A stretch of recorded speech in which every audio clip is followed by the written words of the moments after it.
So dito tayo ngayon sa EDSA Shrine na kung saan dito po ngayon ginaganap ang rally laban sa korupsyon. Ito po yung EDSA at may mga bantay na pong kapulisan. Hanggang doon po yung rally sa dulo. Kung nakikita nyo pa dyan, napakalayo. Ayan po. Puntahan natin sila kung ano nang nangyayari. Marcos Duterte, walang pinag-iba, parehong kurap, pahirap sa masa.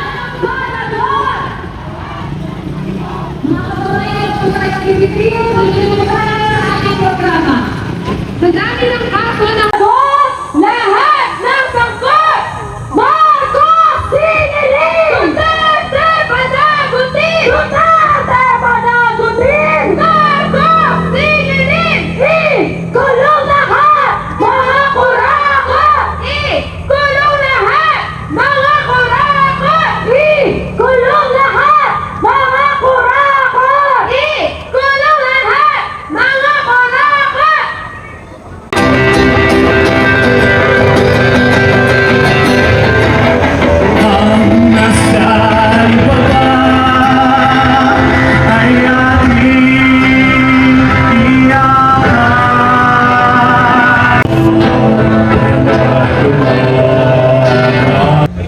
Ibalik na sa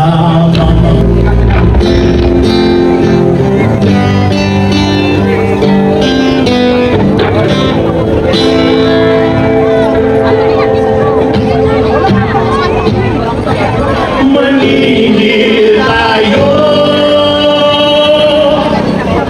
aking bayan.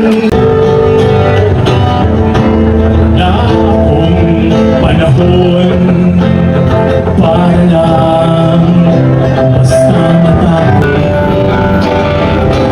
ang nasa ibaba ay ating iangat,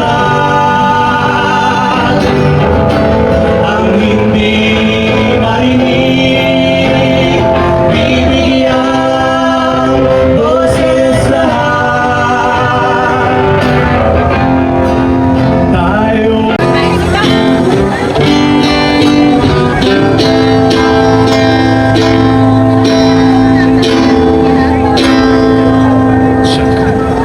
Tanungin natin ang ating mga sarili, hindi pa ba sapat ang lahat ng paghihirap na ating dinaranas? Oras na para tayo ay maningil.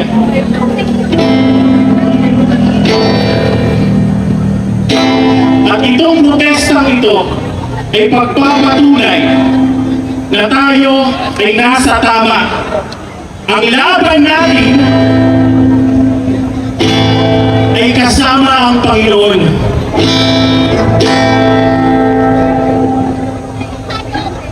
Oras na para maningil, mga kababayan. Huwag na tayong bumaluktot. Ganda sana doon, no? Tumayo, kumilos, pamigin ang mga kasama, kapitbahay, kaibigan, kaklase, para singilin ang utang ng Estado sa atin.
Lahat ng sangkot! Ang susunod na kalusugang bayan. Ang ating mga health system ay isa sa mga pinakamasahol sa Southeast Asia. Ang ating life expectancy ay isang dekadang mas mababa kaysa sa ating karatig na bansa. Ang Thailand ay 78, tayo ay 71 lang. Ang maternal mortality rate natin, 80 to 100 per 100,000. Samantalang yung mga kapitbahay natin, wala nang 50. Nakakaawa po yun. Bakit po nagkaganon? Dahil hindi po tinutugunan at kinikilala ng gobyerno ang ating karapatang pangkalusugan. Tayo ba ay tinutulungan ng gobyerno para tustusan ang ating kalusugan? Hindi po. Ang out-of-pocket expenses, 60 to 70%. Mayaman man o mahirap. Ang PhilHealth kakarampot na nga. Ang ambag ay hindi pa tumutulong para sa karaniwang Pilipino. Ang buwan-buwan na hinuhulugan nating PhilHealth, kinukurakot pa. Alam nyo naman yun, sinoli ba? Hindi natin alam. Sino ang mananagot? Lahat ng sangkot. Lahat ng sangkot dapat managot sa pagkukulang ng PhilHealth. Lahat ng sangkot dapat managot dahil walang gamot sa kayanayunan, hindi matapos-tapos sa ospital, walang tumutustos para sa ating mga manggagawang pangkalusugan na nagpipilitan mag-abroad dahil hindi nila matugunan ang pangailangan ng kanilang mag-anak. So kami sa Doctors Opposed to Corruption ay nakikiisa sa sambayan ng Pilipino sa panawagan lahat ng sangkot dapat managot. Maraming salamat po. Sa pagbubukid ng Pilipinas para talakayin ang sitwasyon ng mga magsasaka.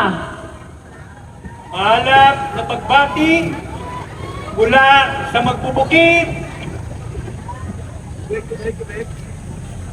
Save the Rice Granary ng Pilipinas.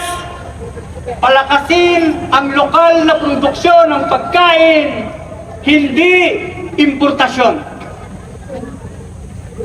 Tutulan at labanan ang land use conversion.